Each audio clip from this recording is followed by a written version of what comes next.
Hi everybody, my name is Max Maker and this is my old workshop before I removed all the tools. So those tools are in the new workshop now, and in this video I'm going to give the whole room a makeover because when I moved in it was brand new and clean, and now dirt from the last 8 years accumulated here. Especially the floor is quite dirty, so I'm going to cover this with an epoxy flooring from Easyground. They kindly sponsored their products for this video.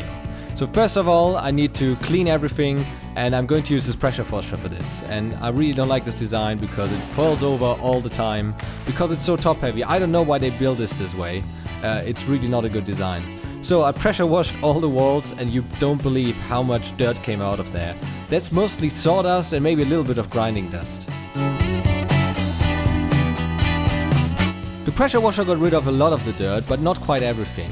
And I knew at the end of my 8-year term here I would need to probably paint over all the surfaces because they would get dirty. I could have worked the other way around, keeping everything clean while I was working, but that's just not my style, and I think it's quite difficult, especially in such a cramped space. I had a few epoxy pores leak on the floor over the years, especially from the hydrofoil build. That stuff was pink. I also spray painted some stuff, and the color dripped down to the floor, so it's just easier to cover everything up and make it look nice again.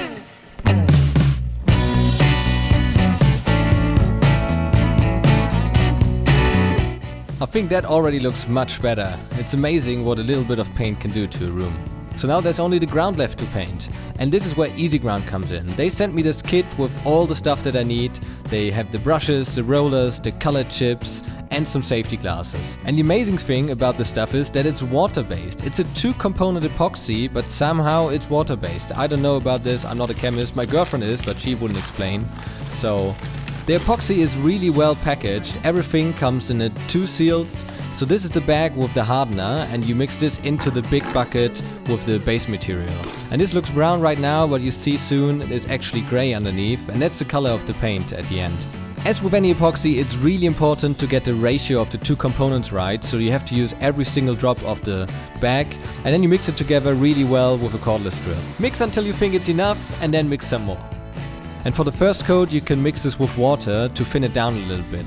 That way it can seep into the concrete better or in the cracks of your floor, but since we had tiles this wasn't necessary, and at the end we had more material left over than we would have needed. So the manufacturer doesn't actually recommend this stuff for tiles. We gave it a try and it worked just fine. So we started by coloring the baseboards, and yeah, this roller was stuck, but we got it done quickly anyway.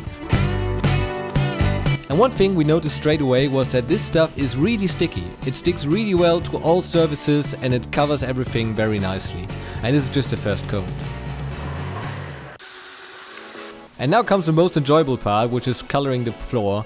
You just saw it there, steering up the bucket a little bit in case some sediments went to the bottom. And this was so fast and so easy. Luckily we had this extension for the rollers. Without it would be a little bit more of a back pain. But it covered really well, and what can I say, it's just an easy, nice, enjoyable process. You see all the mistakes of my past 8 years being covered up. That was nice.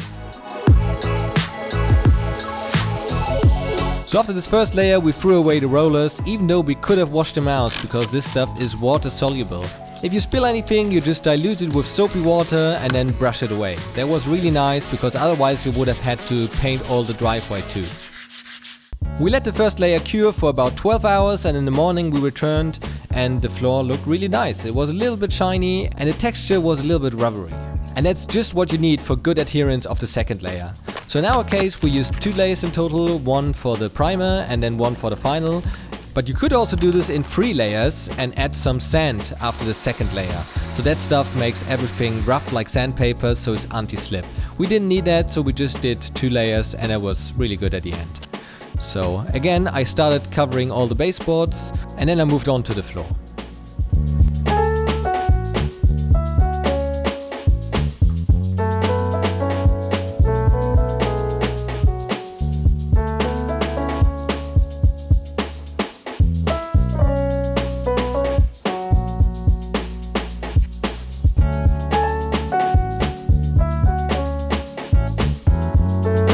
I had 2 whole buckets left for this entire area, so I divided it into 2 parts so I could make sure that there's an equal coverage on all sides.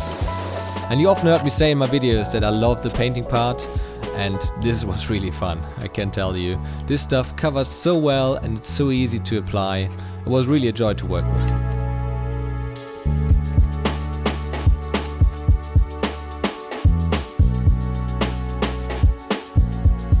So now that all the paint is spread, it's time for the finishing touches, and that's these colored chips. Normally you're supposed to walk on the painted surface and disperse them by hand, which I didn't want to do. I thought I'd do a smart idea and use the leaf blower, and it kind of worked, but it didn't spread them that evenly.